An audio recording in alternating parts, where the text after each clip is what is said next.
So, it's a big welcome again. We're here in Kyalami. This is Tuesday, the 8th of December 2020.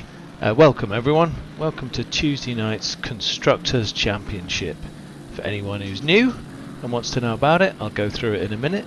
We're just in practice, just tying off the end of practice here, and we will jump into a very short quali session in a minute after we've taken a look at what happened last week. Well, it wasn't quite so sunny last week. This is us last week in Silverstone, having a fun time in the wet. Great to see so many cars going through Maggots and Becketts for the first time on extremely wet and difficult conditions with nasty tyres. Very difficult to keep the cars on track, and everyone did a great job. Constantinides had a tough time on the very first grids when he got a little bit of a tap there, and as you can see the spray coming off all of the cars. Gapping happening at the front between Christoph Verstappen and Speed, who were leading us away up the Hangar Straight and into the new start-finish straight. Everyone going through pretty cleanly, except for one stray Porsche that does a little bit of a spin, and then rather annoyingly does an absolutely beautiful recovery pirouette, which nobody got to witness.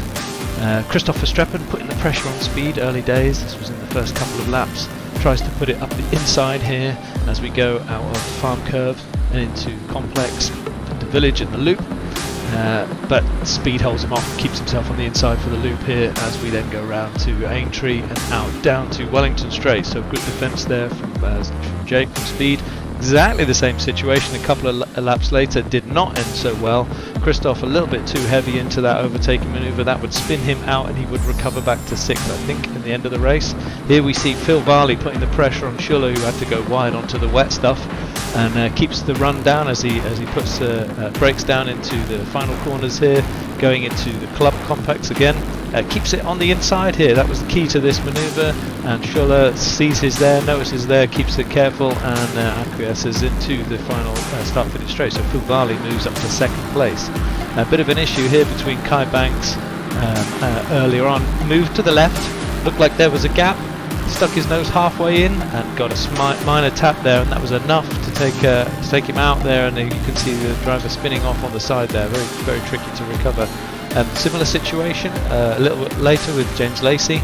They got an opportunity up the inside of Stowe and really stuffed it up the inside. But what's really important to note here is James knows he's made a mistake, so he doesn't just go diving back onto the track. He waits, enters safely where he can do, waits for the McLaren that he toe poked out of the track to recover, and then he's back off into the race. And that's exactly what we expect.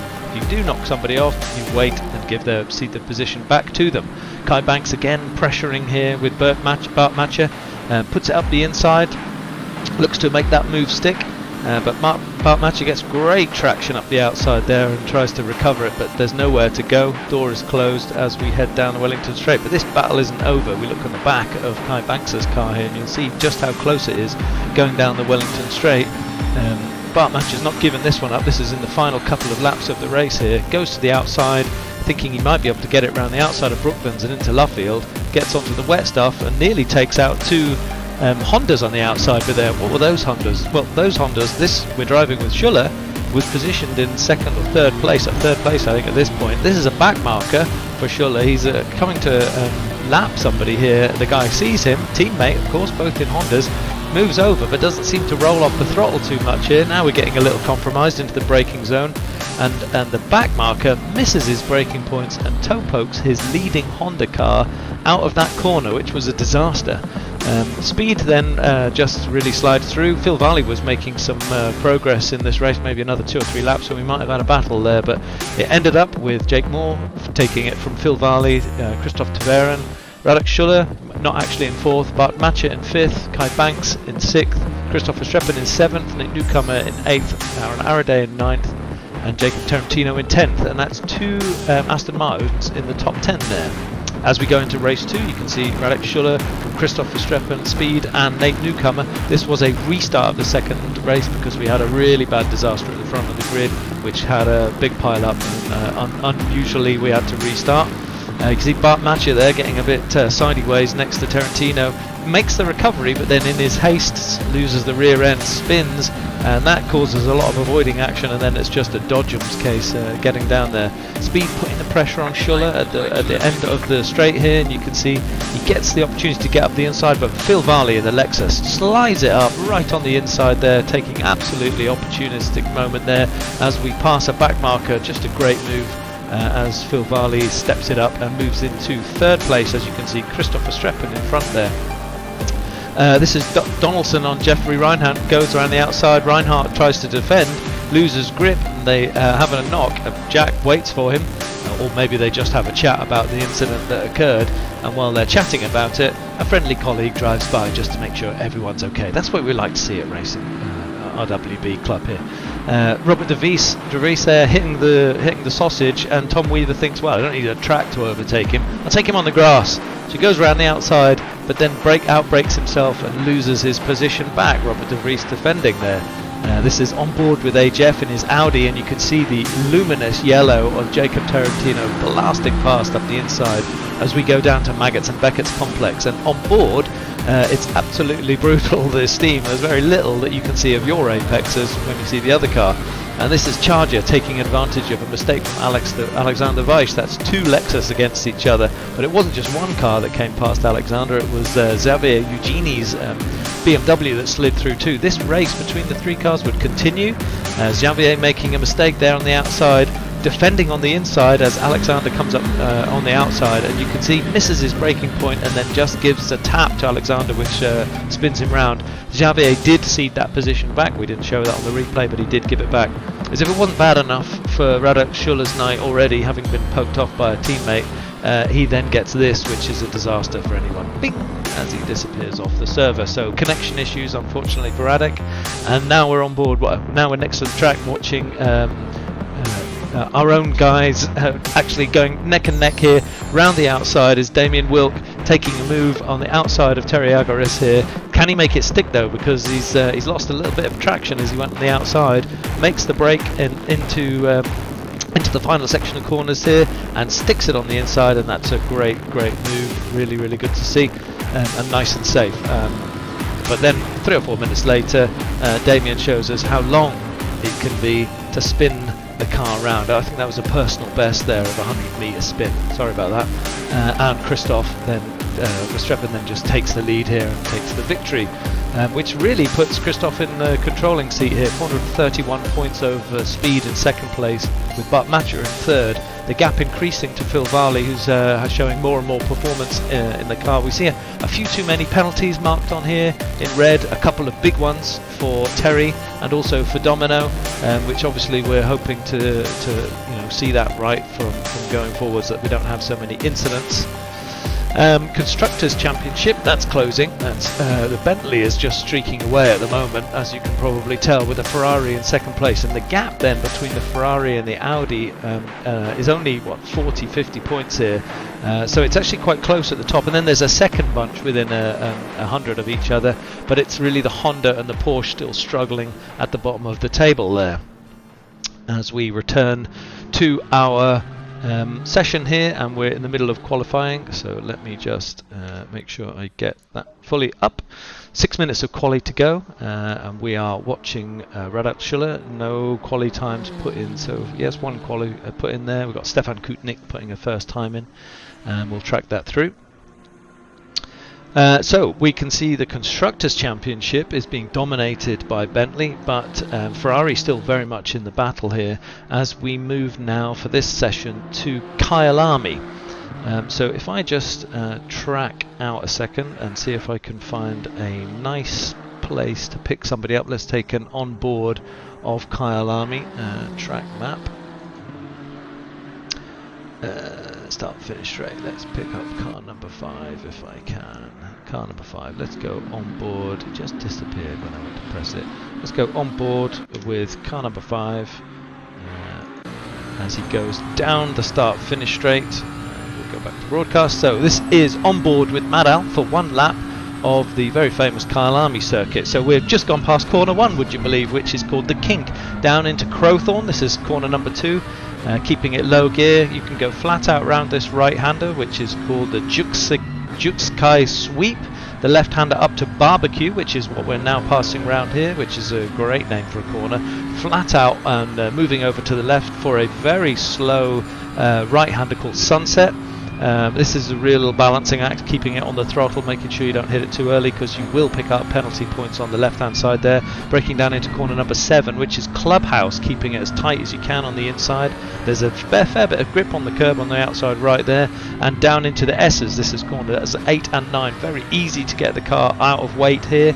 You need to get on the throttle as early as you can, because you climb up to an unsighted point here, braking point at Lukop, which is corner number 10, taken in very low gear. Again, now you're going to do the run all the way down the straight here. This is corner 11, no name, down to Mineshaft, which is a flat out corner. That's corner number 12. Good opportunity to put the pressure on somebody here as you head in towards corner 13, called the Crocodiles. This is both this corner, and would you believe this here is also called a corner, as you then brake heavily but shortly into corner 15, called Cheetah, the animal, not the cheetah person. Brake late into your final sharp left-hander, which is corner 16, called Ingwe, and that was a lap of Kyalami. Pretty quick lap. We're already in the 1 minute 42s generally across the board here. Most people are in the 142s. And we have 3 minutes of qualifying left. So if I track to the top of the table here, let's have a look where we are. We have the Bentley of Christoph Verstappen continuing to dominate at the moment, but only by 0.24 of a second from the up-and-coming AMG Mercedes of Christoph Tveren, who's just been displaced by the Lamborghini of Kerjan, which is a good moment to see that. So we'll just track here and go and have a look in Helicam so that we can see the circuit as we go round. Good start then.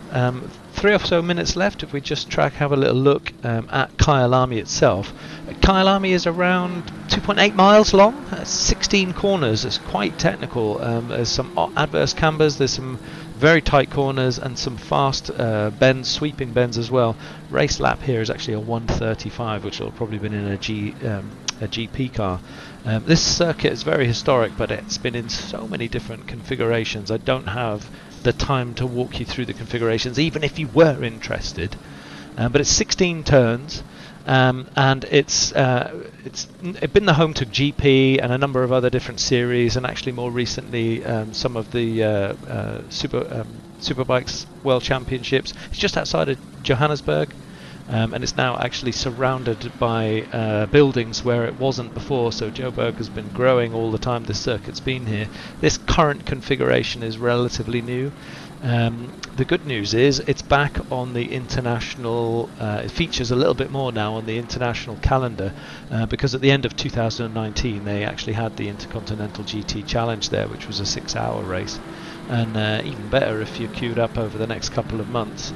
On the 6th of February next year, it'll be on the calendar for the FII World Endurance Championship for 6-hour race. So that's great to see this very famous circuit here, Kyalami, back on the track.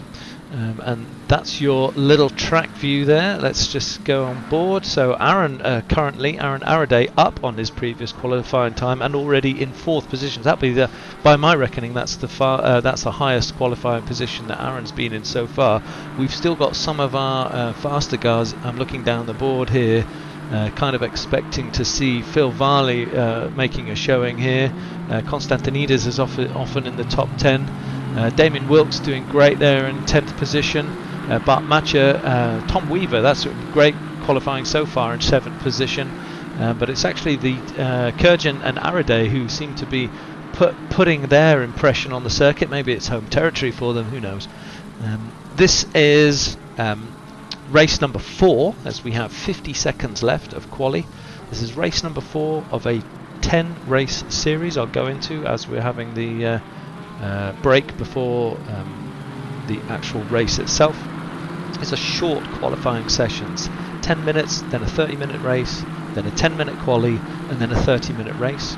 and all of the points we're scoring are both scored against individuals, but they're also scored against the manufacturer. So much like you see in Formula 1 Grand Prix or in World Rally, we're actually scoring both individual points and team points. And that's playing in very well, because what we have is the opportunity to see individual drivers in their cars, but also how they behave as a group racing together.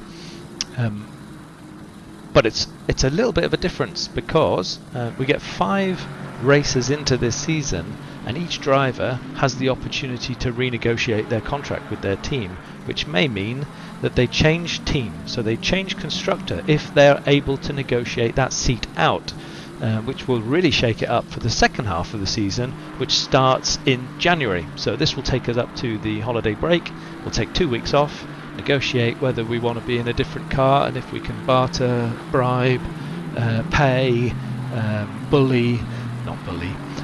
into another car, and let's see how that shapes up. And that's just to keep me on my toes. I think the whole thing has been designed just to keep me in the commentary booth here completely on my toes, because it's hard enough remembering names and car combinations, let alone the fact that they change halfway through the season. Some people are even changing their liveries every damn week. I mean, what are they trying to do to me? I'm going nuts. But not quite. So far so good. We have just finishing qualify, so we have Kutnik on pole position as it stands at the moment, but Christoph Verstappen has not finished his lap at the moment, so I'm just tracking here just to see whether anyone's making a quicker time. Verstappen still yet to finish by what I can see on the end here. Schuller has made 3rd position in a Honda. He's already got the checkered flag. Aaron Araday in 5th position. That is a surprise turnout for the quali here. Fascinating stuff. Stepan Kutnik puts his Audi on pole position with Christoph Verstappen in 2nd in the Bentley. Radek Schuller 3rd in the Honda. We have a Lamborghini in 4th and 6th, which is fantastic. Great mix-up at the top of the grid, and great to see. Damien Wilkin 11th, but Matcher in 10th. Tom Weaver in 9th, Christopher Taverin in 8th, and Tarantino in 7th, with Constantinides getting into 6th place. We go down the grid a little bit further here. We can see Phil Varley in 13th, Domino in 14th, James Lacey in 15th, Terry Agoras in 16th, Schroblum in 17th, Badowski in 18th, Napone 19th, and Shepard 20. So I'm looking for a few names that I normally see here. Kai is quite low down in 27th position. Also Dahlgren in the Porsche, maybe struggling there, nearly 3 seconds off the pace. Going back further into the field. Yet we're missing a couple of drivers. There's no sign, as far as I can see, of Speed. I cannot see Speed here tonight, so he's taken a week out of the series, I think, unless I'm very much mistaken. Scanning. No sign of Speed here.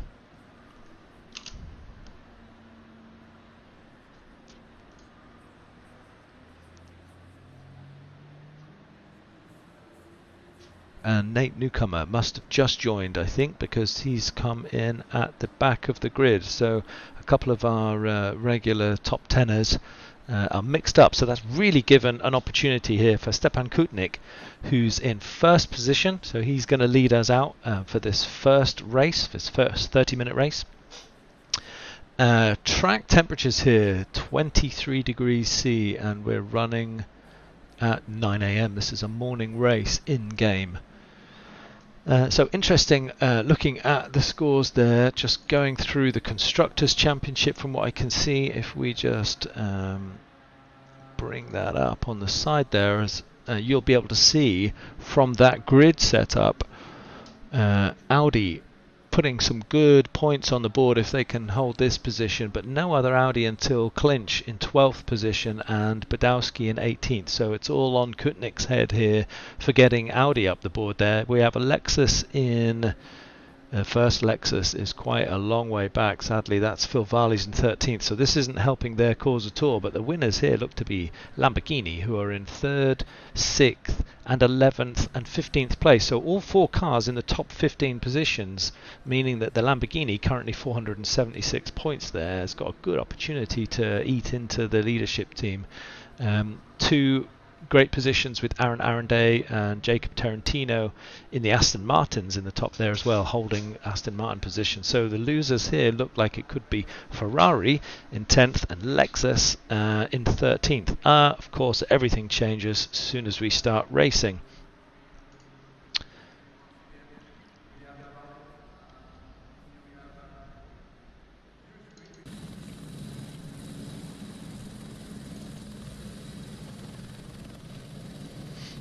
So final setups being put in place as the drivers get themselves ready. 10 seconds. We do a short start manual, which gets a nice clean getaway typically. Very dry here, no sign of any rain for the next 30 minutes, so it's going to be like this for a while. We've been talking about it quite a bit through this championship. These are packed grids with a lot of drivers, a lot of cars, and small circuits, so we're looking for people to avoid the concertina effect. This isn't the time to be accelerating and stabbing, and actually not really weaving either. You can ride your brake, which will create heat within the brake, and that will pass that heat into the carcass of the tyre. That's all modelled in ACC. As we nicely get ready for the start finish, and we are green, green, green, and Christoph Verstappen made a great start in the Bentley at the front there, and you can see already under attack Kurjan is putting a move here on the outside of Stepan Kutnik at the front, but Stepan looks like he's defended that position very well. Christoph's going around the outside, getting a little bit wiggly, but no, I think it's actually Kurjan who's going to take second place. So these are first and second position drivers who have not been in this position so far in the championship, and that's really great. Schuller in fourth position. You can see a bit of a mix up there in the background. If we just skip back here, a little bit of an incident I think in the corner, but you have to wait, be patient to re-enter. Well done, let all the cars go through, and that's actually been overcome. So that was an issue in the second or third corner there, but I think we've managed to get away with it. Barbecue actually catching a few drivers out there at the start. So far so good. As we go back to the front of the grid just to check that there's no other change of situation at the front, we have Stepan Kutnik taking us off with Kurjan in second place, and Christoph Verstappen hungry for more points. Radek Schuller in fourth. Let's hope he has a little bit more luck this evening than he did last week with a disconnection and a back marker taking him out. Stavros Konstantinidis here behind, ahead of Christoph Tverin. No, I've got the scoreboards the wrong way around. That's Christoph Tverin in front in the black and red AMG Mercedes, keeping Konstantinidis at bay. That's the fight for fifth position. Moving back through the pack, let's take a look at Phil Varley, who's made 3 positions on his qualifying start off. So that's Phil Varley in 10th position, which is great news for him. Xavier Eugeni in 9th position, just a little way ahead in the Beamer. As we go through here into the first corner, just going to step back, see how we're getting on. I can see a battle continuing here, checking here between, we're watching Charger at the back of this group, squabbling in front. Let's go on board with Charger and see what that's like. This is tight as we go down the kink. This is a corner. Downhill to Crowthorne on the left hand side. The car on the left hand side is going to have to brake very, very early in order to make that corner, because it just gets sharper and sharper and sharper. Great work letting the guys on the outside here. We're tracking with Terentovic and Horgan in front. Oh, a bit of a curb jump there, and another one just for the good of it, as Charger tries to hold on to his position with, I think that's Bart Matcher on his right hand side, getting the run on Terentovic here. This could be interesting. Let's go outside, have a look at that. No, not that one, you fool. That one will do. Getting compact. Cars just going a bit wild there behind. I think that was, could have been Kochers, I'm not really sure, but everyone trying to avoid the slow Lexus in the middle of the track there. Getting a little bit, it's compressed. Everyone's trying to give each other as much space as possible. Let's keep it that way. We are watching Kochers. No, yes, we are. Who is in the Honda, who's under pressure from Brown here, Crawford Brown behind him, with Tarantino behind them. So Tarantino's dropped back a fair amount. You can see him in the luminous car. He's really been very much a standout driver of the series so far, Jacob Tarantino, and that in front of him is Crawford Brown. So this is Tarantino trying to make a move, fighting back in 29th position. So he must have had some issues. I'm not sure he qualified this far back. He's going to put it up the inside if he can here, gives enough space, and he makes the pass past the team there, and he goes through. This is Cheetah, but he's hit the sausage curb. Never hit the sausage at Cheetah, because that's what it does to you. You're lucky not to hit the wall if you do that. And now he's getting himself in a bit of a pickle. I think he needs to just get himself concentrated and refocused on the race here. Dropped a position there as far as I could see, with Robert de Vries on his right hand side putting pressure on him. Tracking back just to make sure I'm not missing anything in the front. I'll keep my eye on this one because that looks interesting as the McLaren darts up the inside. Robert de Vries sees him coming, gives enough track space. Good work. Side by side, let's just see whether Robert can hold that position. We have a car off on the right hand side there, but not out of the server, so he's a hazard. You can see on the mini map he's marked as a yellow, so I think he's just dropped off. As I said that, as the track goes back to green, we had a yellow flag in sector 1 because of that. Tracking here as Robert de Vries has to give his position up to Aaron Araday. So Aaron is in 30th position. He was obviously one of the losers in the barbecue hassle of the first race, because Aaron is now in 30th position, and he had qualified, I'm sure, in the top 10, doing really well at the front of the grid there. He'll be fuming. Same for Damien Wilk here. Damien must have got caught up there. Damien is in 35th position, where he had been. He's changing his livery every week just to get me.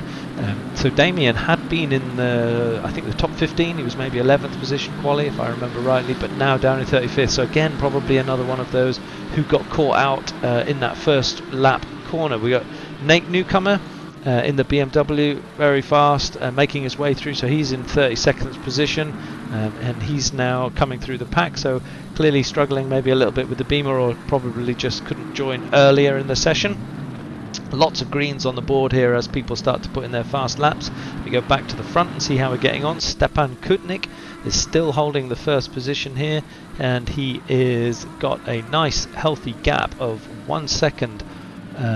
Yeah, it doesn't sound like a healthy gap, does it? 1 second, but it is quite healthy on Christoph Verstappen in second place, with Radek Schuller in third, Christoph de Veren in fourth, so Konstantinides in fifth, and James Lacey in the Lamborghini. So look at that cluster of Lamborghinis and Audis really enjoying this circuit this week. That'll do their constructor points no harm whatsoever.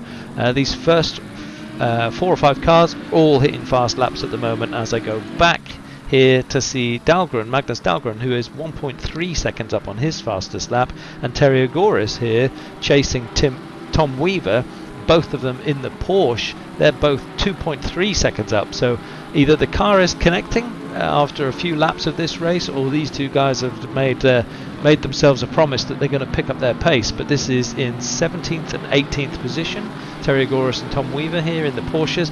Porsche right rooted to the bottom of the table with Honda as it stands on the constructors table, but this won't do them any harm at all. 18th and 17th position and pushing on.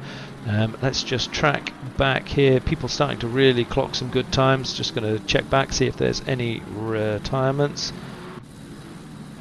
Justin Burley there in final position, keeping his head down and getting that AMG round the track. Actually, fantastic looking livery this week, Justin, nice work. Sam Harpham, who was one of our top 10 drivers in previous races, in 39th position, but clearly picking up the pace. We've got Anguch here, also in a Ferrari, so that's 2 Ferraris rooted to the bottom, with Jeffrey Reinhardt in 37th place, so no retirees as it stands at the moment. Carlos Koches here in the Honda. I wish you guys would go for the same liveries. Petsas, thank you, you have done. Petsas in 35th position in the McLaren, with Casper Nielsen in 34th position in a Nissan, who I think we saw going a bit no, not Casper, it was actually Joshua Barton who was going a bit sideways earlier in the race, seemed to have got it together. This is looking like a very interesting race here. Danny Ball is in the Bentley in 32nd, and let's go on board with Damien Wilk here, because that's getting interesting. That race in front of him, he's got Charger in front of him in 30th position, with Jacob Tarantino in front of him, who's out of position, having qualified definitely in the top 10. Nate Newcomer in 28th. Moving through the grid are Tarantino and Newcomer, with Robert de Vries in front of this little squabble here. in the Mercedes AMG, the black and orange car you see just at the top of the hill, who looks like he's gone a little bit off the track there, and he will be under pressure in the top corner here at corner name Lukop. So flat out down this straight, take as much of the left hand side as you can, get as far left as you can for this next section, which is called Crocodiles. Lots of different turn-in points, lots of different braking points for that first corner, because it's very wide with a very wide runoff, and you can see that the AMG of Robert de Vries has struggled. He's already been overtaken by both Tarantino and Newcomer, as we've been on board with Damien Wilk, who is being kept at bay from Charger. So let's move a couple of places up and see what it looks like from Jacob's point of view, as Nate starts to stretch his legs a little bit, putting his pressure on Tarentovic in the McLaren in front of him. Tarentovic going defensive there, which is giving us an opportunity, and on board with Tarantino here, might fancy himself up the inside, but no joy as we head up the hill here to Barbecue, keeping himself just at distance there. That was heart in the mouth moment. Nate looks like he's lining up a pass here. Let's just go helicam to see whether he can make it into this fast right-hander, turn 6 called Sunset. Take as much of the right-hand curb as you can, but don't get on the throttle too quick, because the track does not like you. He stuffs it up the inside. Nate Newcomer says, that was half a gap, I'm taking it. Tarantino says, me too, thanks very much, and then fancies his chance to pass as well. So very, very positive attacking driving there. Nate put his nose right in the space and made the choice have to be put onto Tarentovic to either back out or claim that space himself. So great driving there, so far so good. And let's just go, oh, he's got up the inside there, that's fantastic. Tarantino can make this stick with a drag race down the hill with a BMW. That'll be fantastic. He absolutely nailed that inside of the apex, and it's going to be a charge for who can fade brake more effectively round the right-hander at Crocodiles. Got a bit of a slide on the Aston Martin, but they're still keeping themselves clean here, and then into Cheetah. Definitely can't do two cars around Cheetah, and to the final corner Ingwe, which is turn 16.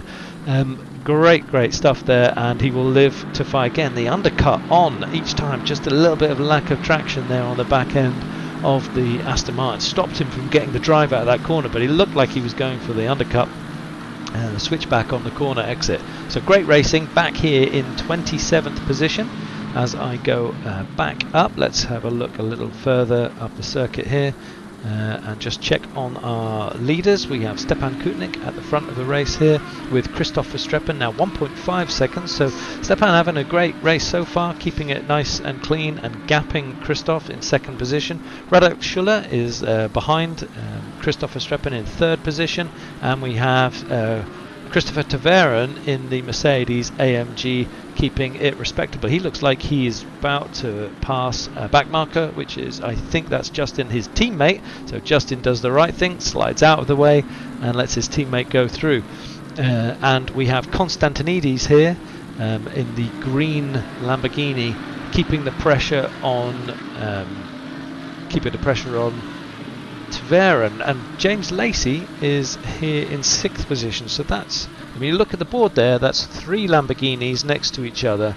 A real haul of points for the Constructors' Championship, with Audi, Bentley, Honda and Mercedes in front of them.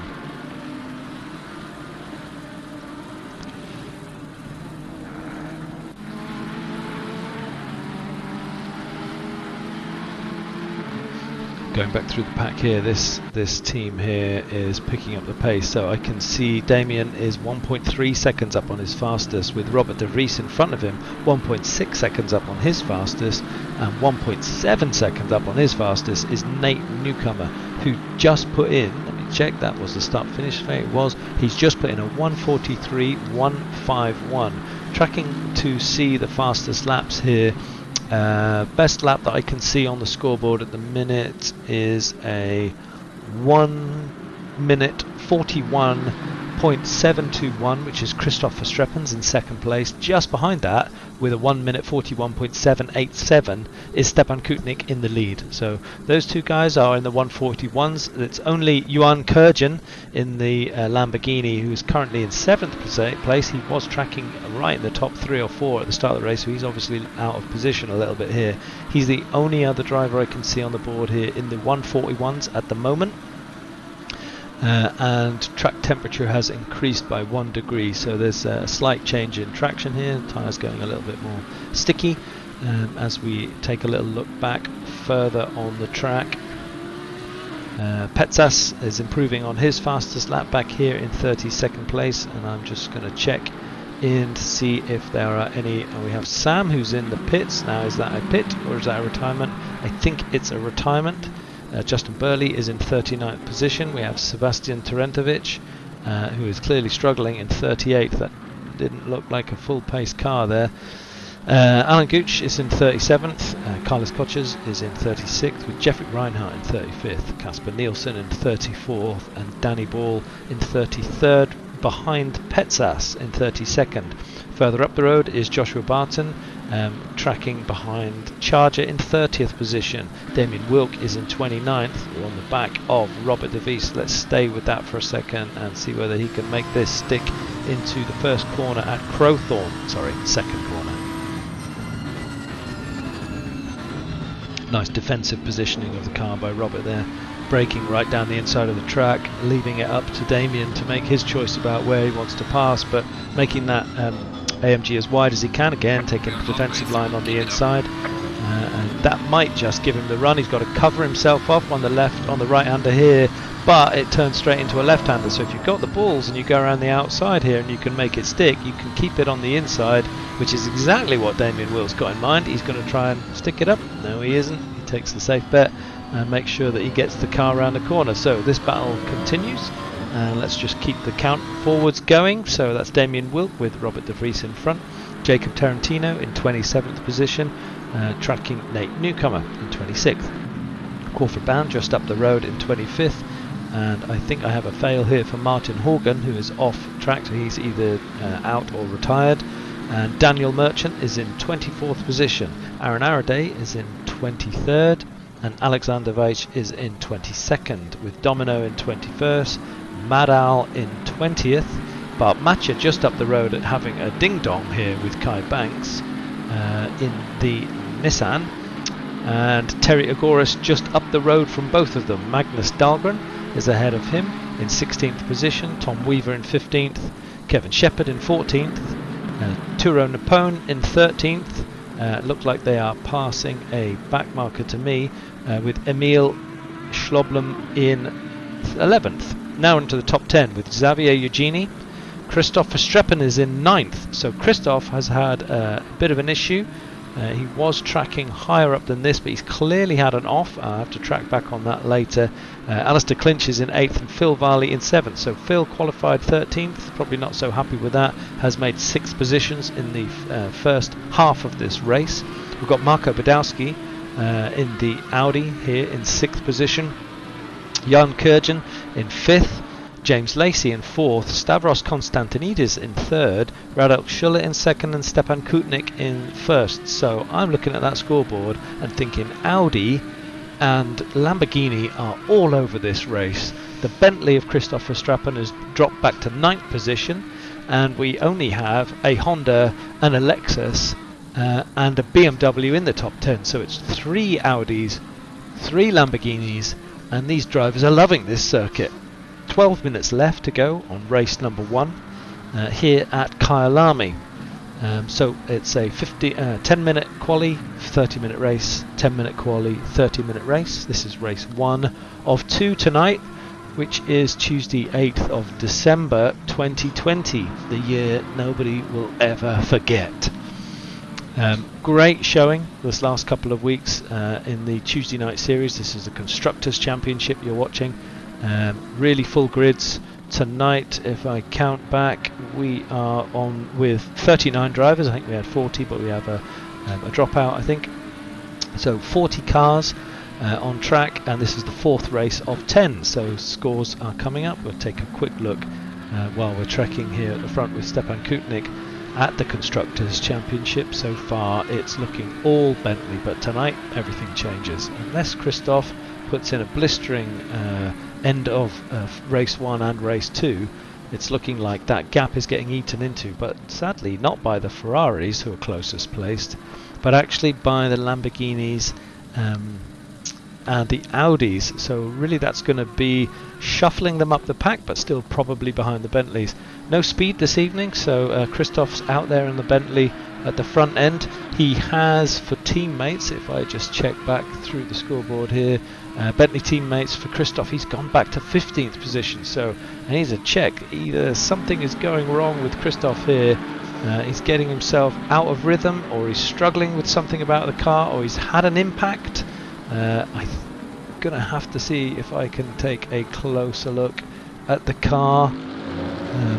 No damage to the rear here, but yeah, it's very possible that he's no major damage to the front. Some crumpling maybe I can see of the bonnet. Yeah, he's had an impact. The bonnet's up, which is going to damage his race significantly as Terry Agoris looks to make the pass on him, as does Bart Matcher. Everyone's all over Christoph here. He must be feeling completely out of position with Kai Banks going up the inside as well. So it's three potential overtakes here. Kai takes a really deep braking point, gets himself a little bit outbroken there, and that lets Bart Matcher back through. But yeah, that was Christoph dropping 3 places in one straight, and his teammate is now right behind me. We've got right behind him. He's got Mad Al on his left-hand side, and Christoph is just rapidly going backwards through this circuit. So what was the Bentley leader of Christoph Verstappen, who nicely gets out of the way for Mad Al, it's now all up to Mad Al to keep the Bentley teams gapping at the front of the Constructors' Championship here. Something must have happened. Apologies to everyone watching the stream back. I missed it. I'm sure Christoph or somebody else will explain what happened, or we'll all go and check it out on our replays. A car off the track on the left hand side giving us a yellow flag. I'm trying to work out who that is that's going back through the through the table here. Can't see any main movers. Let me just check. Couldn't see what the car was. He's either recovered, so that's our Sam. No, can't see who that was, so I'll go back here and see our top 10, which is Stepan Kutnik. He has a 3.4 second gap on Schuller, you see, just coming round Barbecue at the top there.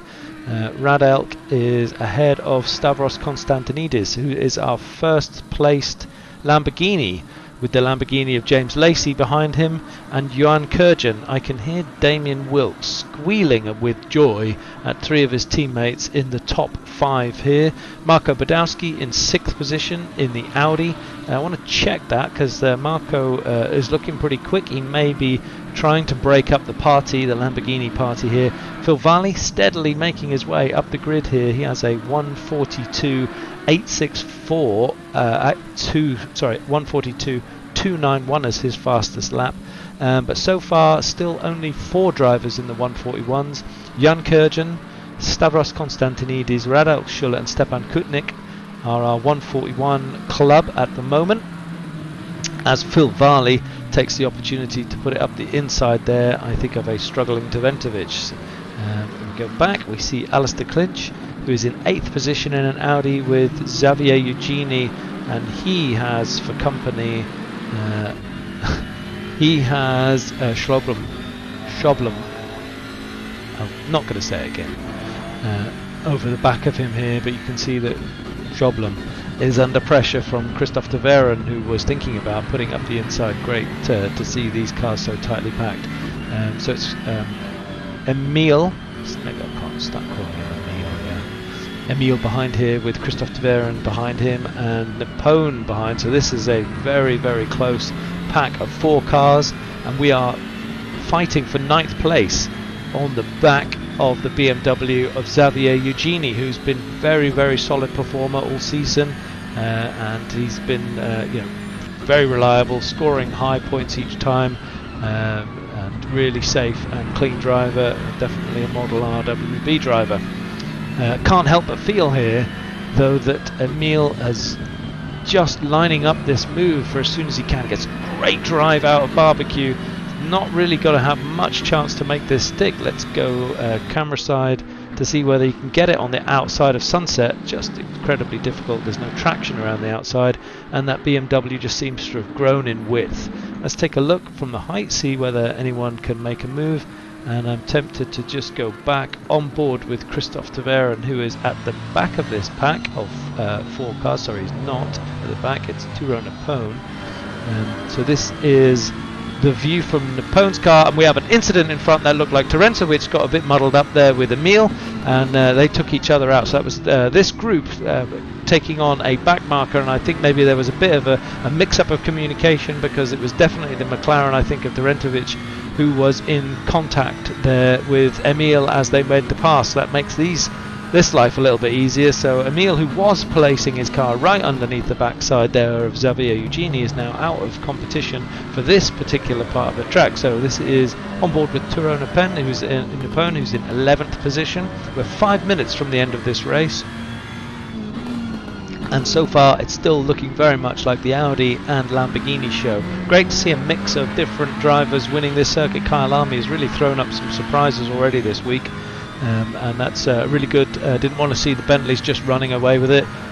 Nobody likes to see the Mercedes in the F1 Grand Prix just running away with it every week, and that's the same for us in our Constructors Championship. Some really stern defending going on at the front there. From Xavier, who's really trying to keep his car ahead of Christopher Streppen. Let's take a look on board, going backwards if I can, from the BMW again, because instead of it being the front end of Emil's Lexus, now it's the front end of Christopher's AMG.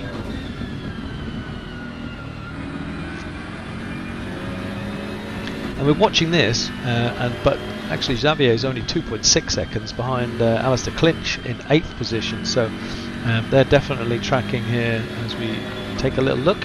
Let's go back a little bit further in the pack and see where the rest of the action is. I can see that Tom Weaver here is on increasing his fastest lap.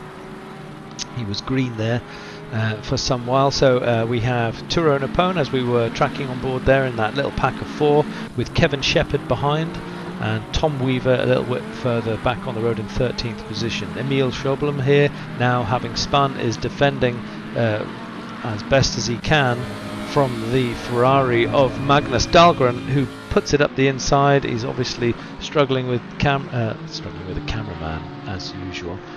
So Emil taken damage from that incident. You see, we all saw him hit the wall there, and you can see the damage that's caused to the Lexus with the bonnet flapping slightly. 5 seconds down on his fastest lap, so I can only see him going backwards. And while we're talking about that, let's just check where we think Christopher Streppen is now in 25th position. So our championship leader, Christoph, is dropped back right from the front of the grid to midway through. He's still fighting, no one gives up in RWB.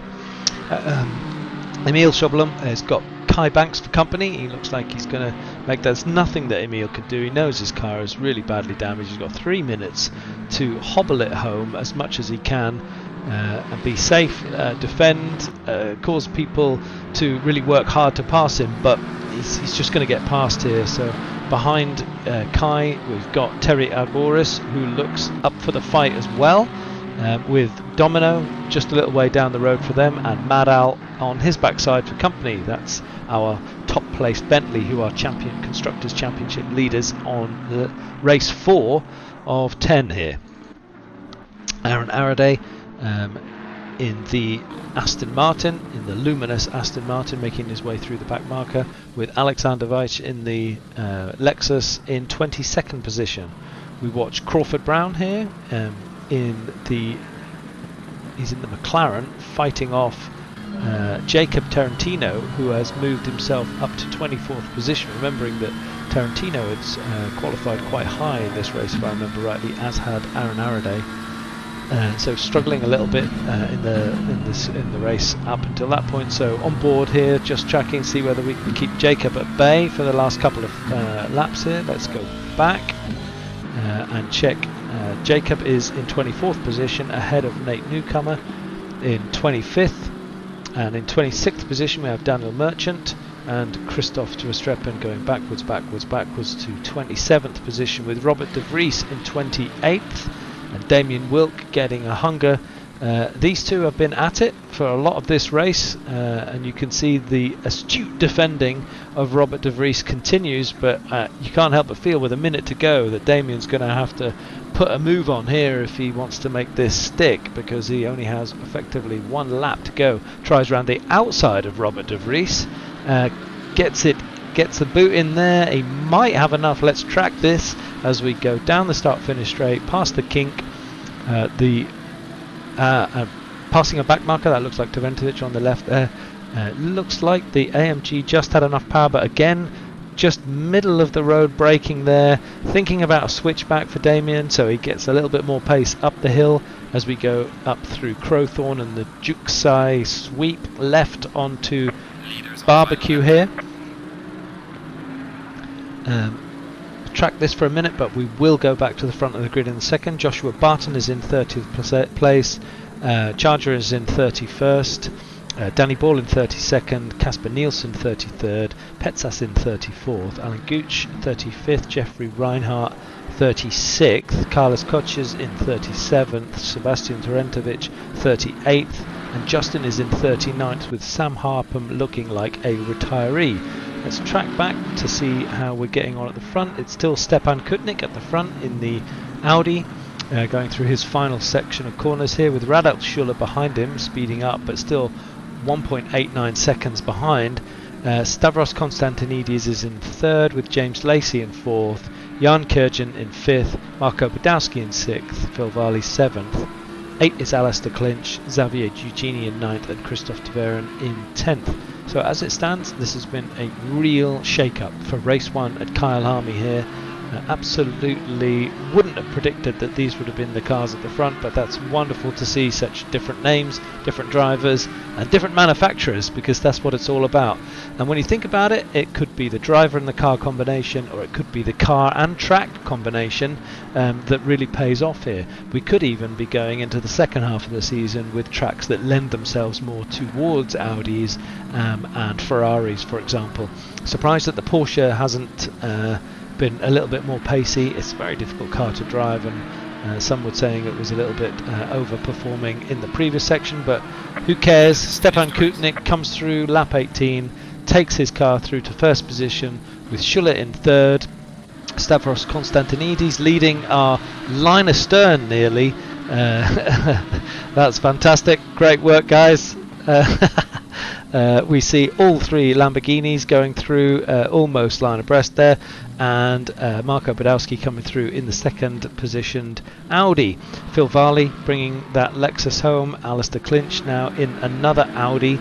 Outrageous. That's 3 Audis in the top 10. Xavier Eugeni, our top placed BMW, in 9th, with Napone in the Ferrari in 10th, ahead of Christoph Tverin, who had started strongly but was struggling, I think, for pace during the race. Tom Weaver's in 12th, Bart Matches in 13th, Kevin Shepherd in 14th, Magnus Dahlgren 15th, Kai Banks 16th, Terry Agoras 17th, Domino is 18, Emil is 19, Crawford Brown is 20 if he can hold this position, because Jacob Tarantino looks like he's still up for it in the final straight. No joy there. Nate Newcomer in the BMW behind in 22nd, Alexander Weiss in 23rd, Daniel Merchant 24th. Robert de Vries had successfully defended from Damien Wilk, who somehow let Christopher Streppen through. So Damien Wilk takes 27th, Joshua Barton 28th, Charger 29th, Danny Ball 30th, Petsas in 31st, Alan Gooch in 32nd, Casper Nielsen 33rd. Jeffrey Reinhardt has retired or has already passed the start-finish straight. Great race, really different. Fastest lap time there, 1:41.679 from Stepan Kutnik. Great work.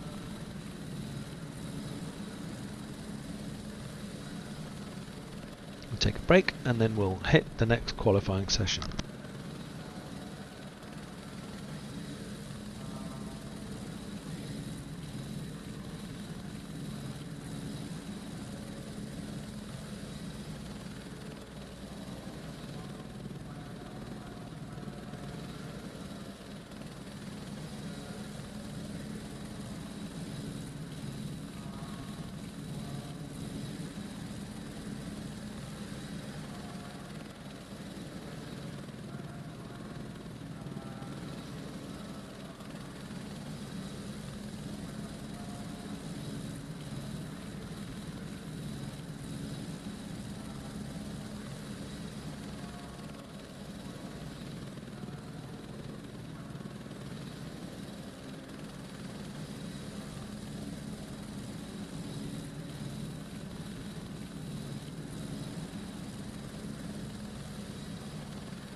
light, green light. Go, go, go.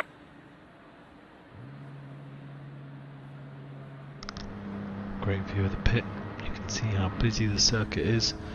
It's actually quite a narrow circuit here, so I've expected there to have been a few more incidents in the first few corners, but having experienced each other now for 3 races, actually 6 races over 3 different venues, you can see how people are starting to get used to it.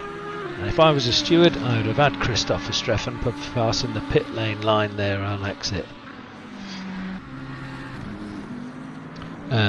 Everyone bustling to make sure they get good grid positions, good opportunities to get out and around here. It's a 1 minute 40-second lap with 10 minutes to go, which gives you approximately 6 cracks at it with an out lap. Not doing the Formula 1 style of qualifying here, where you go out, do a fast lap with hardly any fuel on, come back in, pit change and go.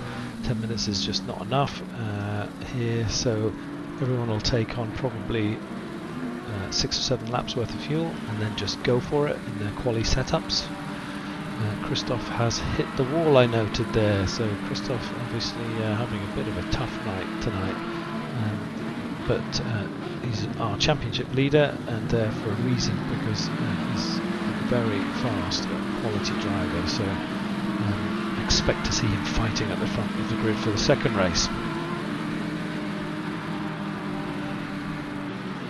So race 1 was the story of Audi and Lamborghini. Interesting to see how the qualifying session is going to pan out for those two, whether they've made their rhythm or whether that was just a one-off for those cars and drivers. I hope not. I hope we see a lot more points getting scored as the Porsche in the background launches itself on the sausage curb. I shouldn't laugh because I do it many times myself. It's very frustrating.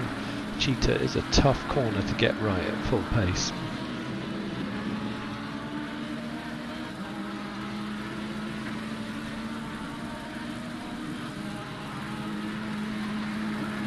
Track has warmed up slightly again. We're at 26 degrees, so everyone having to adjust very slightly some of their pressures probably in the tyres, as they'll have a tendency to overheat and create pressure. As the track gets warmer, we are at 6:02 p.m, so I would expect the temperatures to drop off in this second race, starting at 26 and drop off. We'll see. Again, no sign of rain. We're in South Africa. It doesn't rain in South Africa. It probably does rain in South Africa.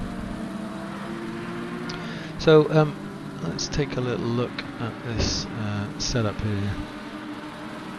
Put the constructors table on the screen so you can have a check, see where the points are getting scored.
Step and see if you can create another blistering lap. Maybe take a little look at the Audi itself. This is the R8 GT3. It's been around for some time. One of the most dominating cars in the Blancpain GT3 series. But it's not just that it was always hitting those pole positions and fast laps, but it was practically on every circuit. It's just one of those cars that always seem to get results.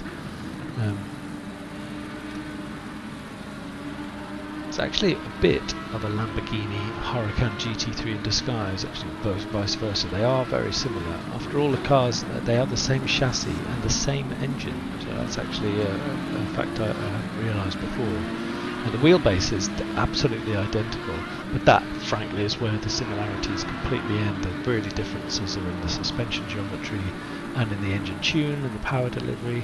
Lots and lots of differences in the aerodynamic efficiency between the two cars. But the base setups, so the chassis and the power unit itself, are very much in common. So there are some handling characteristics which are very typical.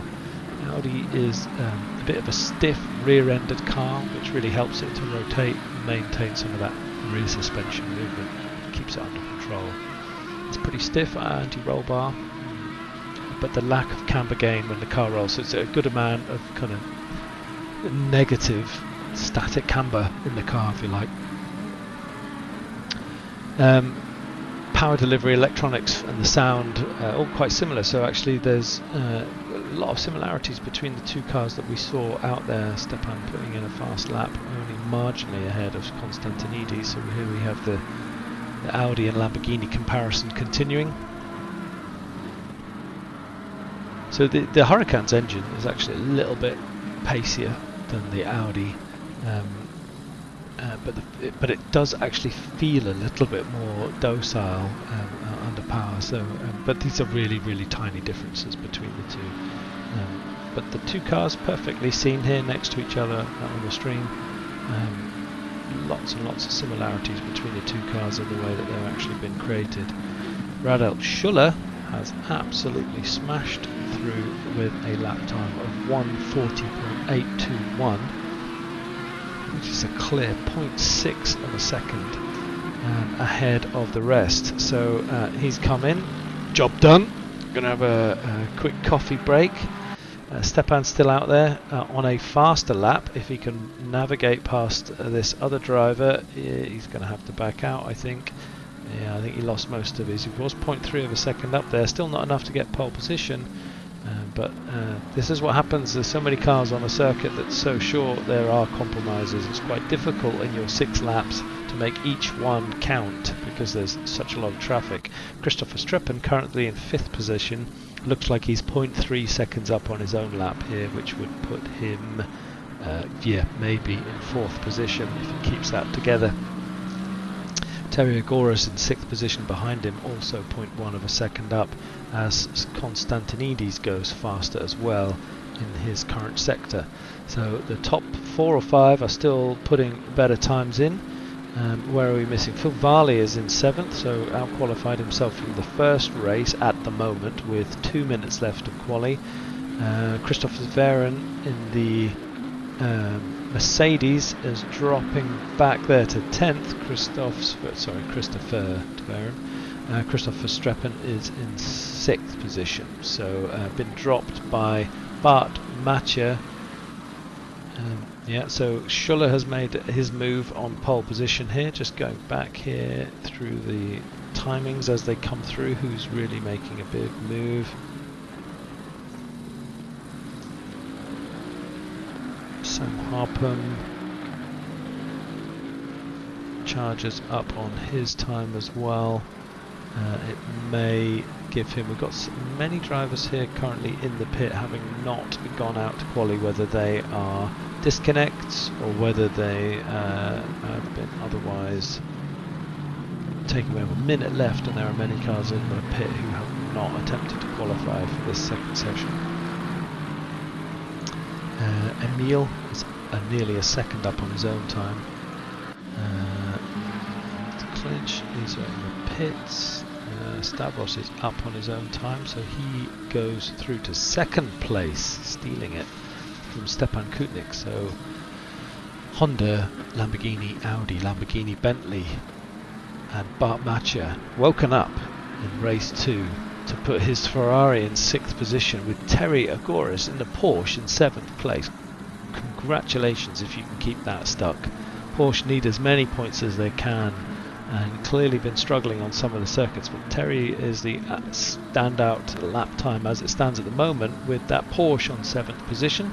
Phil Varley in 8th, Marco Badowski in 9th, and Christopher de Veren in 10th in the AMG.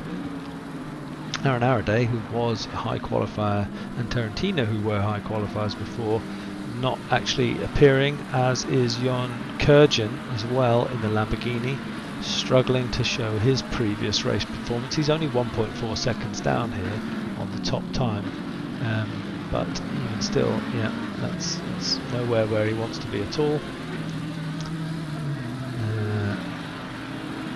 Checking through here, qualifying is over.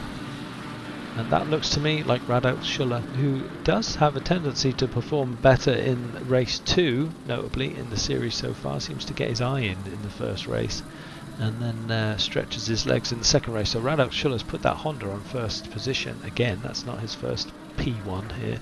Konstantinidis is going for P2. He's down on his own time, so he won't make P1. Stepan Kutnik has put the Audi on third, James Lacey in fourth, great stuff there, Christopher Streppen in fifth, Bart Matcher in sixth. So that's a bit of a shake-up. We have a Ferrari in sixth position, we have a Porsche in eighth position, and yeah, no sign of the Aston Martins in the top 10. Struggling Nissan's not even got a mention so far this evening. Sorry, Kai Banks, they're in 21st position, but the Nissan not making a mark. And Xavier Eugenie in 19th position as well. BMW clearly not having so much fun on track either.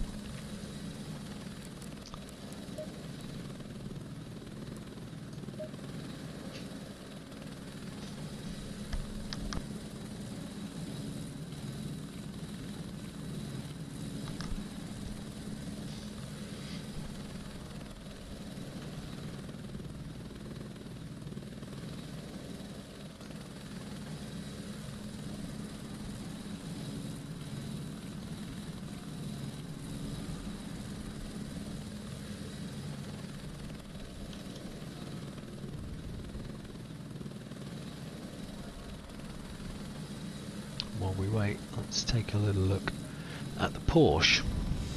It's been one of the top competitors throughout the years. Really unorthodox architecture with the engine kind of hanging out the rear, giving it a really heavy rear weight distribution, and a very short wheelbase, which makes it quite a challenge to drive. It's an extremely fast turn-in, extremely agile car, and probably best in class when it comes to traction, and very high performing. Many people really struggle with it because of in-corner instability, and the terminal power on understeer at corner exits is quite difficult as well. The modern GT racing cars have brought to the grids all kinds of different aerodynamic packages and improvements, and traction control systems and ABS systems. It's a client racing scheme, but the Porsche is particularly popular with most of the customers of GT3 who are long-serving Porsche fans. As we get ready for our second race here, this is at 7 PM in game, which will mean the track temperatures here are 22, so a little bit lower than race 1, and they will go in the other direction. We started the first race at 9 in the morning where the day was heating up. This time round the day is going to be cooling down, so we'll have a change in performance in the reverse direction for this second race, the second 30-minute race, which is pole position sitter, the Honda of Radek Schuller, followed by Konstantinidis in second, Stepan Kutnik in third, James Lacey in fourth, Christopher Streppen in fifth. Terry Agoras, he's put that red Porsche with the yellow rims. Thanks, by the way, Terry, for keeping the car design the same each week. That makes my life easier. He's put that on 8th position, which is real credit. That's not an easy car to get around the circuit. Clearly struggling in some of the previous races, but hopefully he can keep it on the track and keep away from danger. First two corners we had a little bit of an incident at Barbecue, which is corner 5 in the first race, and I think everyone will be mindful of that as they go into the first lap here. I'll try and capture as much as I can. So it's lights on. 20 seconds. And let's get this race going. So far it's been a real shake-up of an evening. No Bentley domination. as we've seen in previous sessions. No Ferrari domination as we've seen in previous sessions. This has all been about Lamborghini and Audi, which is great to see. Nice mid-season shake-up, everyone writing each other's constructors' cars off for the championship, but there are thousands of points to be gained before the end of this championship. As we lead down to the final corner, which is Ingwe, take this final straight. I'll try and get the camera a little bit further back on Bart here, so we can get to see the front runners as they go through the first corners. This is Christopher Streppen as we go green for the second race, and it looks to me like Tverin got the run on Terry Agoras at the back there, and the AMG powering through under the brakes as we see Schuller at the front making a great start, with Stepan Kutnik catching himself out-braking himself, but they negotiated themselves around that corner. We're 4 or 5 wide going back through the corner there. This is really hard to know how to position your car when you've got so many other cars, but nicely done everyone so far. Keep it together, fingers crossed, as they go 3 and 4 wide around Barbecue, and no issues at all. You're all looking like pro racers. Great stuff, very clean indeed. And we're off and properly racing here as Radek Schuller holds off. Stepan Kutnik's got the lead, Radek Schuller holding off, and it looked like that was Christopher Streppen might have had contact with Bart Matcher. He's got to get himself cleanly back into the circuit. Is he going to hit reverse, or is he going to get poleaxed by somebody? Nearly poleaxed by 2 cars, and great work by Christoph. Very tempting to just hit the boot down and rejoin as quickly as you can. Terry Agoras there, as you can see, passing him, obviously got stuck out in those first corners as well. So another disastrous start for Verstappen here, which will cheer up all of those neutral fans out there who want to see Bentley not getting so many points in the next races. But I'm sure he'll be on the march. He looked like he took a pretty hefty hit into the wall there, but that's a disaster. He's having an absolute challenging night with no speed as his partner here.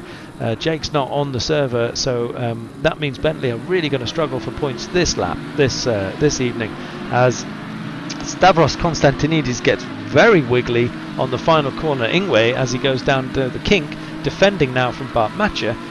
Bit of a shake-up here, so it's Audi from Honda, from Lamborghini, from Ferrari, from Mercedes, from Audi, as Bart Matcher slides it up the inside. Very well driven, the pair of them, and that's a great overtaking move. I'm sure Konstantinidis will be thinking about when he's going to get that back, if he can keep Christopher Tverin at bay, who is hungry on the back of him in the Mercedes. So nice and clean as we go back through the pack. Let's just track back to Jan Kjörgen, who was fastest in the first lap, in the first race, going in the top 5 there, and currently tracking in 8th, so he's making progress as well.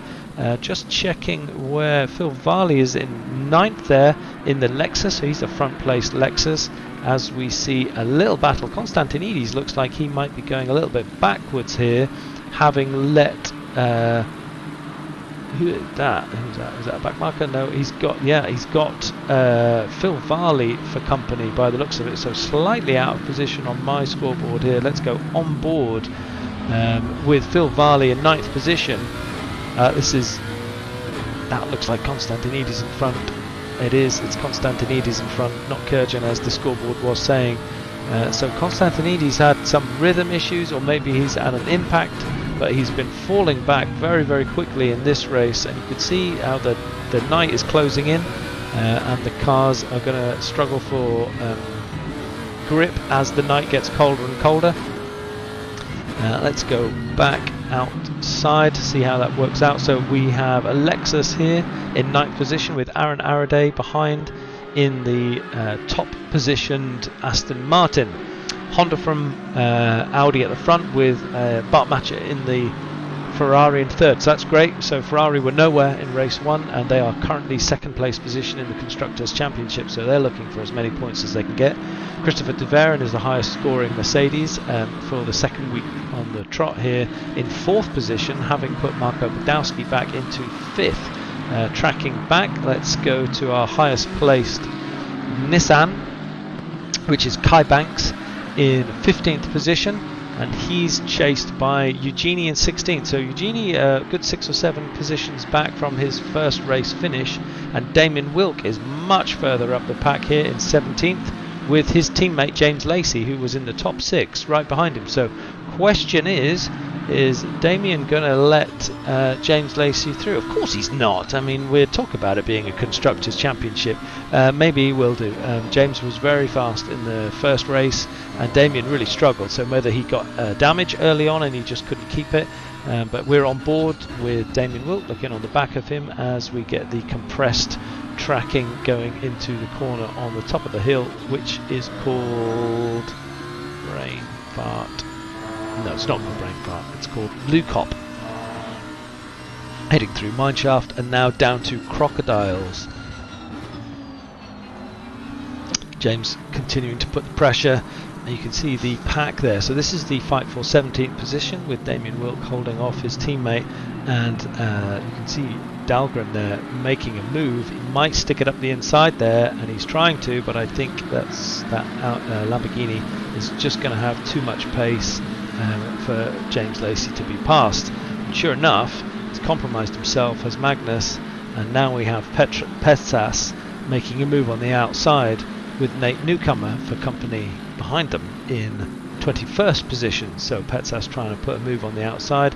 Will he get compromised by Nate? No, all fine and clean as we go back through the pack. So Robert de Vries in 22nd position here with Mad Al in 23rd. Kevin Shepherd in 24th and Alan Gooch in 25th. Much higher up this race than previous. Martin Horgan not on the server. Casper Nielsen in 26th place. Jeffrey Reinhardt also further up here in 27th with Christopher Streppen nursing his damaged Bentley around the track here in 27th position with Jeffrey Reinhardt behind him. Joshua Barton is our BMW in 29th position. Daniel Merchant in 30th place, Sebastian Terentovic in 31st, with Terry Agoris, who was our high qualifying Porsche. I had big hopes for Terry for this race. Obviously got in a bit of a mix in that first lap, got caught out, and he's now in 32nd place with Carlos Coches behind him, and Sam Harpen also struggling in race 1, struggling in this race 2 in 34th, with Danny Ball in 35th, Alexander Weiss, who is much further down than he's been in the last couple of 3 races, in 36th, and Justin Burley here in 37th, putting that Mercedes to the test. We have a potential retiree from Charger who is in 38th position. That does not look promising. Also Domino is in the pits, and Crawford Brown. So clearly some issues there. I'm not sure whether Charger will be rejoining the race. So let's go back up to the front. Radel Schuller is leading us off, but the gap is only 0.776 seconds back to Stepan Kutnik, and again the same distance, 0.77 seconds, to Bart Matcher in 3rd position. Christopher Taveren is 4 seconds adrift of this, so it's a top 3 race here, these 3 matching each other with 22 minutes left of this 30-minute race to go. Track temperature is still at 22 degrees here, the night is closed in, and we are still running with 37 or so drivers. We do have 3 or so retirees. There obviously were some incidents in that first section of the race, and I'm just tracking back here to see that Tom Weaver is nearly 1 second up on his fastest lap here, the previous being a 1:43.326, and he's got Alistair Clinch for company and tracking behind Lapone in 13th position. So Tom definitely picking up the pace at this stage in the race. See if he can make this stick. This will put him comfortably in the 1:42s. So far, fastest lap of this race, only 9 minutes in, albeit, is Stepan Kutnik in 2nd place with a 1:41.325. Just clocked that as I spoke. Improving on his previous best, which was already a 1:41. As we watched Tom Weaver still tracking with Napone, and that looks like they're passing Emil, who's obviously had an issue. So Emil in the Lexus on the left hand side, going to try and defend, may even attack back here. but no, he looks like he's going to try and keep Tom Weaver on the outside. They're packing up behind him as well, as Alistair Clinch and Kai Banks get a sniff of what might be a possibility here. Tom Weaver definitely not giving up here as they go into barbecue. I'm going to go on board here with Kai Banks to see what that's like from his dash cam.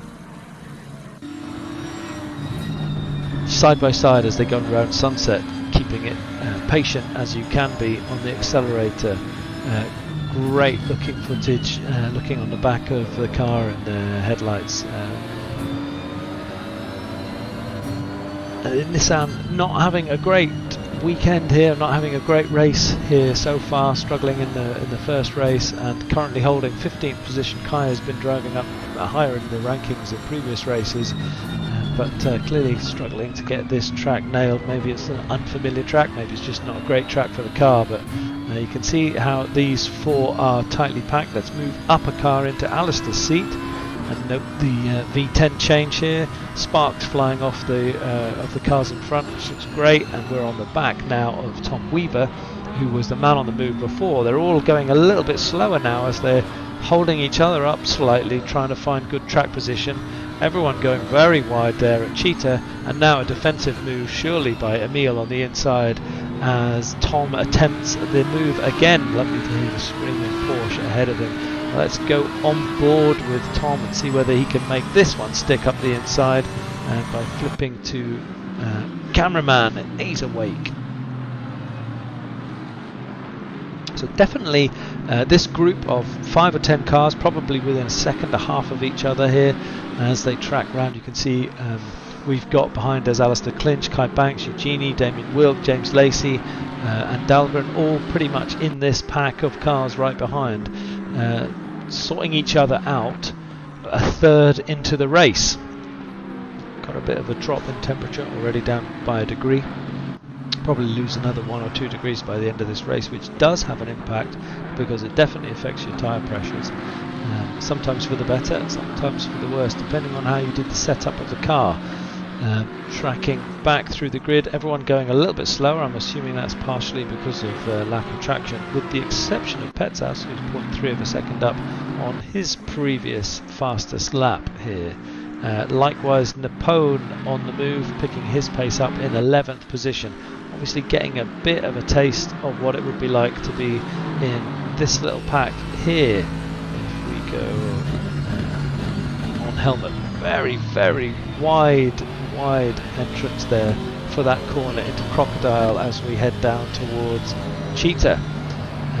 Roll off the throttle, back on as soon as you can, and then braking into the final corner, which is Ingwe, corner number 16, into the start-finish straight.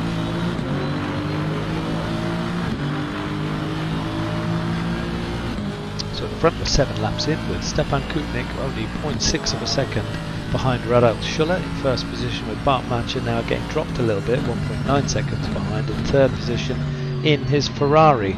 So news story for tonight is that Christoph Verstappen, normally locking out the front grid with his colleague Speed, no show for Speed, not available, not able to get onto the race tonight, and Christoph's been left to keep the Bentleys going, with Madal pushing hard as well in his Bentley as much as he can.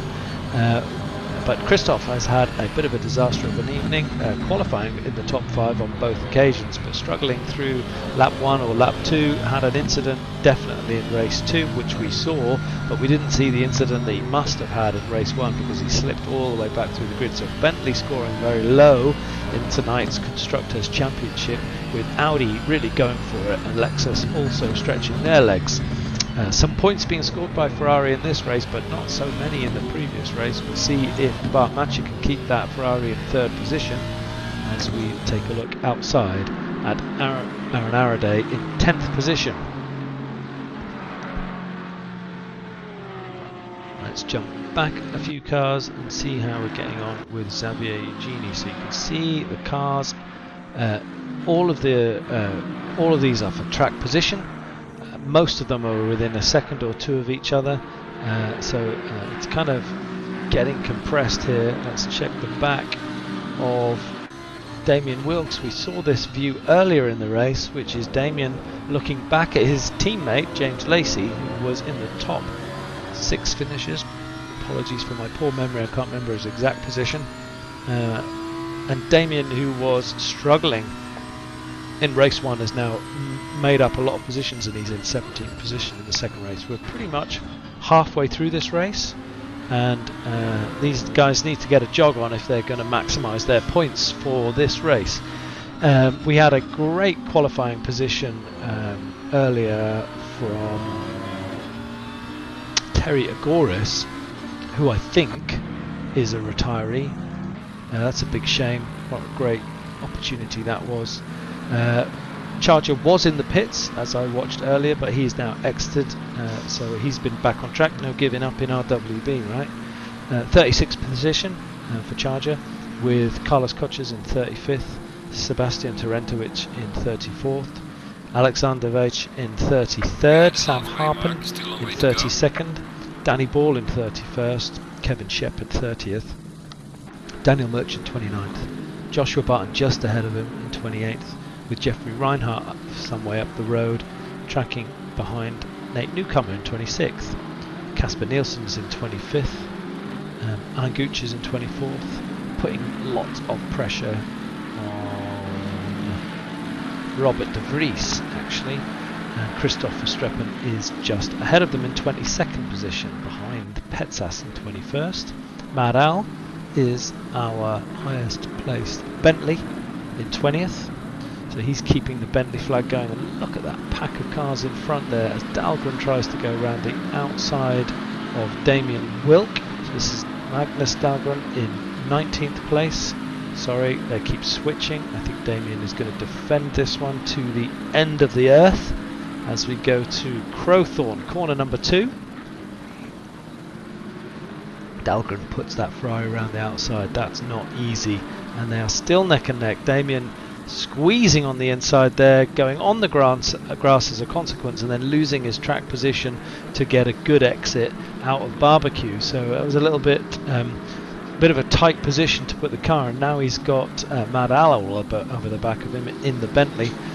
So continuing to move forward on the track, Magnus Dahlgren in 18th, James Lacey in 17th, Emil in 16th in the highest place Lexus. No, Phil Varley is in the highest place Lexus, because Xavier Eugeni is in 15th position here. Kai Banks is in the highest place Nissan, yes, in 14th, with Alistair Clinch ahead of him in the Audi. Tom Weaver in the Porsche, that's our highest position Porsche, following behind Tyrone Apone in 11th, Aaron Araday in 10th, in a close cluster with Phil Varley, Jacob Tarantino, Stavros Konstantinidis, and then they are tracking a back marker. That's Justin, I think, just pulling out of the way there and letting the guys go through, which is good stuff. We've got Jan Kurjan just up the road, you can see at the end of the straight going into Crowthorne, who is in 6th place, putting a move potentially on Marco Badowski. Let's go on board here and see if he can make that stick as we're heading up here to Barbecue, turn 5. We've got Jan Kurjan we're on board with Marco Badowski in front of him, and you can see the car in front is Christopher Taveren in 4th position. So these three are really battling it out, 4th, 5th and 6th, very tightly compressed here, pushing on the back of Christopher Taveren in 4th position. Let's go Helicam to check out Marco Badowski just in front there with Christopher Taveren ahead of him still. Bart Matcher is up the road in 3rd position, tracking behind Stepan Kutnik, who is tracking Radat Schuller. So Radat Schuller has not had the greatest luck from last week. He had a disconnect which dropped him. He had contact with a back marker who gave him a very unpleasant punt through one of the corners on the wet. So Radat really, I think, deserving the point score after the last couple of race performances. Hopefully his luck holds out and he can keep it going. He's on lap 10 with 11 minutes to go. Stepan Kutnik's not going to make his life as easy as he could do. He's keeping the pressure on in 2nd place in the Audi. Let's track back. This is where that battle looks to be happening here. if I go on board here again with Jan Kurjan, who's in 6th place, fighting Marco Badowski in front of him and Christopher Taverin in front of him.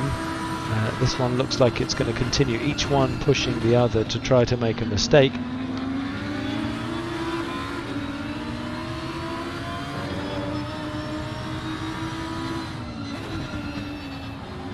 Behind Kurjan here we have our 2nd place Lamborghini, who was Constantinides in 7th place. So as it stands at the moment, again, this day was 3 Audis and 3 Lambos in the top 10 in the last race, and now it's 2 Audis and 2 Lambos in the top 10. Their positions displaced by the Ferrari of Bart Matcher, and I think Tarantino putting that Aston Martin in the top 10, with Aaron Araday putting another one in 10th. So that's Jacob Tarantino in 8th and Aaron Araday in 10th, getting 2 positions for the Aston Martins, as we see Jan Kurjan going very deep into Lukop, down turn 11 to Mineshaft, flat out here.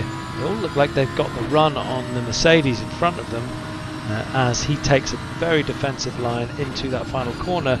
Is he going to make... Oh, there's contact. He outbroke himself, and we'll watch on board as Jan Kurjan waits patiently for Christopher Taverin to make his recovery and pass on. So acknowledging that he made a mistake there, and just easing off the throttle and allowing Christopher to carry on his race. That was a little, maybe just a little bit too late on the brake pedal, and he'll be so pleased I got that one on the stream as we go out of camera.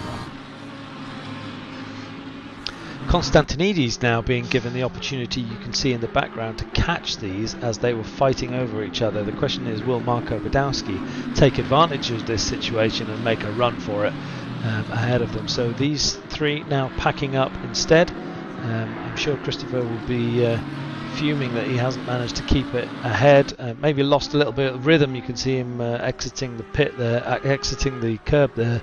It's very difficult when you've had a nice smooth rhythm and you've been going steadily, and then some incident happens, and if you lose your concentration, it just sequentially builds up corner on corner.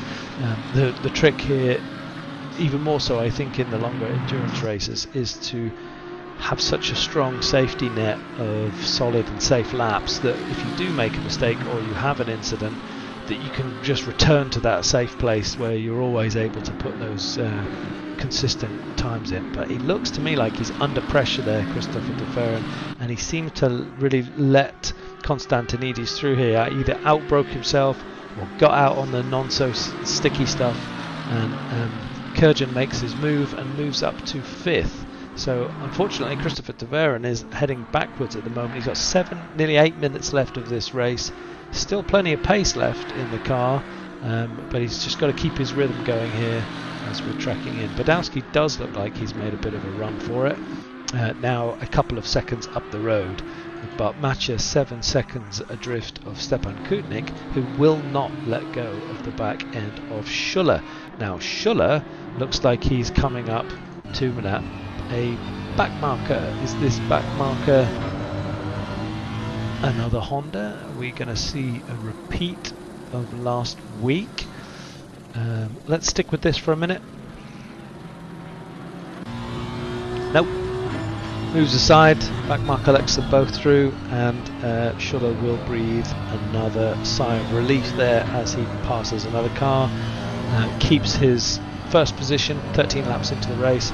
Stepan Kutnik keeping him as honest as possible by continuing to put the pressure on. But Radat really seems to have got this Honda properly set up, very nicely balanced, very smooth, and to be honest, looking pretty comfortable. I hope that's not a commentator's curse.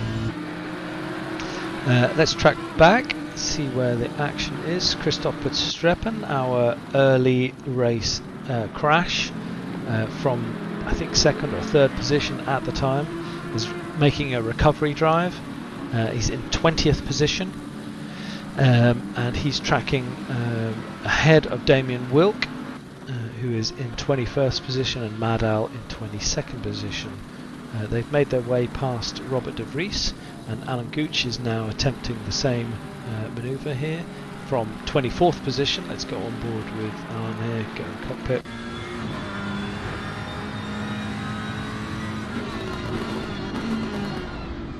Very neutral. I noticed this about Robert. He's a very neutral defender. He'll stay in the middle. He's predictable. He's not weaving. He's not trying to block. He's not making multiple moves in the braking zone. He brakes in the centre of the track and then makes the driver behind him make the decision whether there's enough room up the inside or up the outside. And you can see here Alan's trying to keep on top of him. It looks to me like he might have the pace in this Ferrari, and Robert probably just gone into defensive mode here. Difficult to catch Mercedes down the straight, so it's going to have to be done through the more complex parts of the circuit here.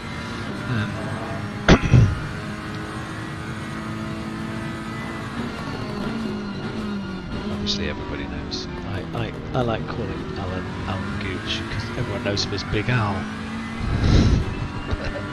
I can still read everyone's name in full. You can see Reinhardt in our mirror in 24th position. This is the third position. We're on board with the third position Ferrari, so Ferrari are second in the championship so far. You can see they are comfortably in second, got 40 points, 35 points. Oh, we have a back marker losing control there. We've had some contact, and you could hear Big Al coming off the throttle there, so as not to take advantage of that situation, because it was not appropriate for him to dart through. So we're all eased off and we're back into racing. So a little bit of a mix up there with a back marker, it happens. And we'll track a little bit outside to see whether he can make a move. But all the time that Big Al's been tracking on the back of Robert here, he's been letting Reinhardt in. So now we have a half a second gap behind us on Reinhardt, who's probably getting a sniff at this. So I think Big Al needs to make a move here, get a march on, and see whether he can get past so that he can get some free air, because it looks to me, or at least it feels to me, like he might have the speed on Robert de Vries in front of him as they go through to Ingwe for the last corner of the circuit. Good traction, but again, look at that Mercedes, they're just creeping away. The question is whether the Porsche is going to get a tow out of these two cars as we go through Kink and down the hill. I'll keep a track on this, looks like it could get interesting, and sure enough, Reinhardt puts the car up the inside, but Big Al makes a great move on the outside. Now can he defend up to Barbecue there? Neck and neck here, there's contact and curb action again, and in the background you see the BMW losing track position, getting too excited about the racing in front, but Big Al there got a little bit of a side swipe from Reinhardt in the corner, and he's putting the scares on him, and that worked a treat.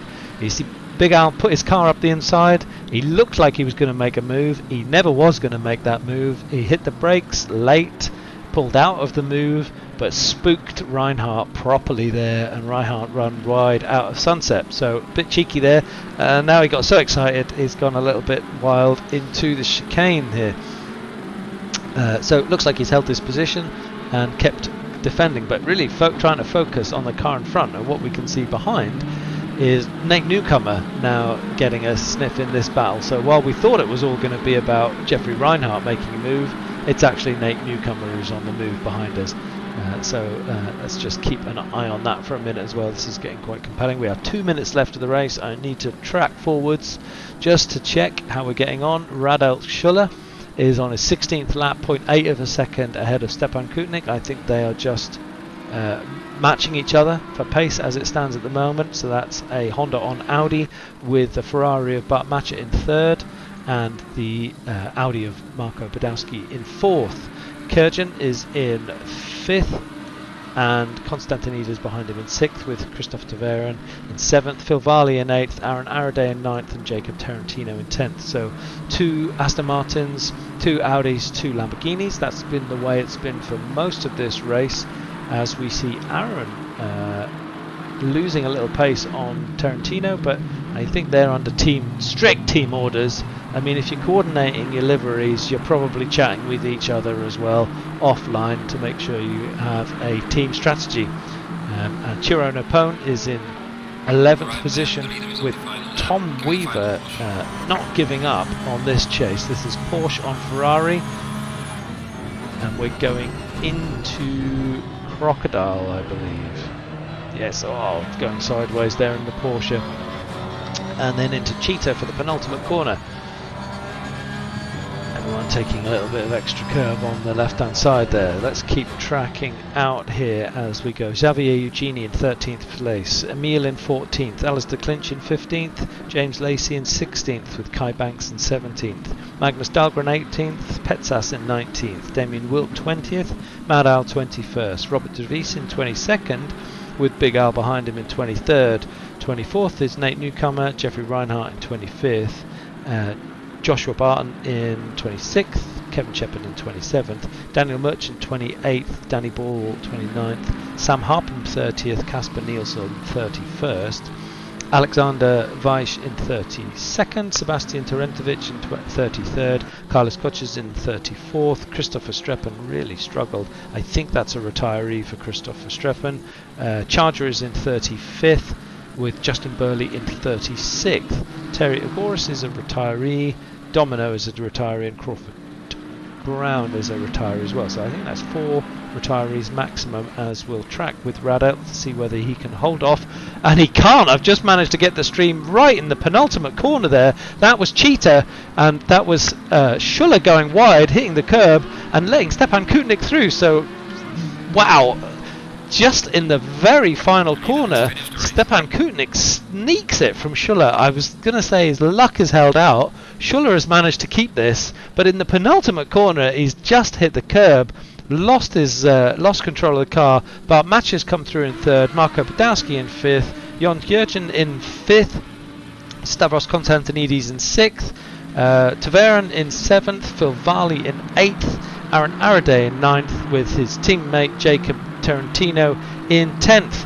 Napone is 11th, Tom Weaver in 12th, Xavier Eugeni 13th, holding up. Emile just in 14th with Alistair Clinch looking like he wanted some of that as well in 15th, and James Lacey behind them in 16th. Kai Banks is next through in 17th with Damien Wilkin 18th, Mad Al in 19th. Magnus Dahlgren is keeping Petsas at bay in 20th and 21st. Robert De Vries is in 22nd. Alan Gooch is 23rd. So far, got to keep track of this because these races have not yet finished. So Big Al keeps 23rd. 24th, Joshua Barton holds on to 24th. Jeffrey Reinhardt in 25th. 4th, actually, it's flipping through. Nate Newcomer 25th. Kevin Shepard 26th. Daniel Merchant 27th. Danny Ball in 28th, holding off Sam Harpham in 29th with Casper Nielsen in 30th, Alexander Weiss in 31st, Terentovic in 31st, sorry. Carlos Koches is retiree or out because he's already passed the start and finish straight. So that was a big changeover. Radek Schuller looked to have that one completely in the bag, and then in the penultimate corner at Cheetah, I think he hit the inside curb, flipped himself too wide, just gathered the car just enough time to hold it on track, but with Stepan Kutnik less than a second behind him most of that race, it just was enough of a door open and Stepan goes through. I think that makes Stepan winner in first and second race, but my brain is melted after only an hour. That's the Constructors' Championship. That's what we're up for. It was a Bentley domination for the first 2 or 3 races, with Ferrari propping up second place. But tonight we've seen all the tables turned. I'm sure the actual Constructors' table might look similar in the end, but the bottom line is we've had a completely different series of drivers and series of cars at the front. So Kyalami threw up some real surprises. Fantastic racing tonight. That was the 4th of 10 races in the championship. We've got one more race to go before the end of the year. I'm just going to double treble check while I'm on it what that race is. Haven't cast it to memory, I do apologise. That's at Monza on the 15th of December. We'll take a break People will swap cars, stay in the same car, move to another car, who knows, buy each other nice Christmas presents to get inside the Bentley. And then we will start part 2 of the season at Brands Hatch, going to Suzuka, Barcelona, Hungaroring and Mount Panorama. So fantastic shake-up of the season this evening. 2 great races. Well done to everyone, and well done to all the organisers. So well put together, and I will see you next week.